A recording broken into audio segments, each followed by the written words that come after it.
In response to the increasing numbers of opioid addiction coming into treatment, a lot of researchers have focused on finding out what the actual issue is and if non-medication opioid addiction is the most prevalent that's causing deaths from opioid or heroin use. Well, recent research actually found that deaths occurring from non-medical opioid use, which is basically ones that are individuals who are using prescription painkillers without a prescription and is obtaining it on the streets, is actually the deaths occurring from non-medical use has decreased. However, the number of opioid addiction coming into treatment has substantially increased. Since 1997, opioid addiction has increased by 900%. So research focused predominantly on looking at the dynamics and the demographics of those who are coming in with that addiction.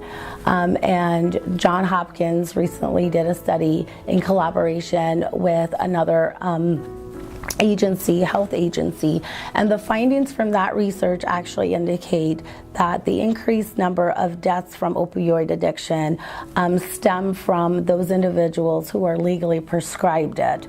Therefore, the actual issue in the epidemic of opioid addiction is the overprescribing of those prescription painkillers from doctors. The research goes on to further investigate what the dynamics are, and it is ones who have suffered perhaps an injury or an accident and was prescribed prescription painkillers for the pain long term, who have then developed an addiction or dependence on the medication. At the same time, their tolerance has gone up and they have to take more prescription painkillers in order to get the same effect, the numbing effect of the pain. So the overall findings of the study is quite interesting. What they found is that the number of opioid addiction deaths that have increased stem predominantly from those who have been prescribed prescription painkillers long term for an injury. They go on also to add that those who are no longer prescribed it or cannot obtain it either then turn to heroin, which is more accessible and is easier to find on the streets. Again, those findings come from non-urban communities. The heroin use is slightly higher, and the deaths occurring from those are dramatically increased as well. So overall, as a counselor working in substance abuse, I have seen that trend with clients coming in. Most of our clients coming in with an opioid addiction, a large percentage of those are working class individuals who are either in their early 20s and can go up to their 50s.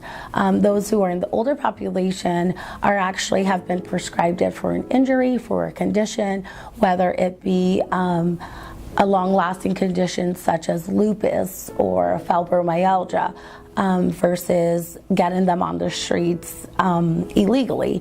And because they have been prescribed it for so long and the doctors continue prescribing it, again, their body builds up the tolerance and a dependence on it, and eventually overdose occurs as a result from them taking too many painkillers at one time, when in fact they're taking the painkillers because of legitimate pain. However, because the tolerance level goes up, they take more, thus causing an overdose. If you or anyone you know is suffering from an opioid addiction, please feel free to contact us for more information that we can provide in order to get treatment that you need or somebody you love needs, and we'd be more than willing to provide you with information and answer any questions that you may have. Welcome to Recovery Restart, a substance abuse treatment center providing compassionate support and psychological services to those struggling with addiction. We are here to help you answer any questions. Please visit us online at recoveryrestart.com or call us at 888-519-3950.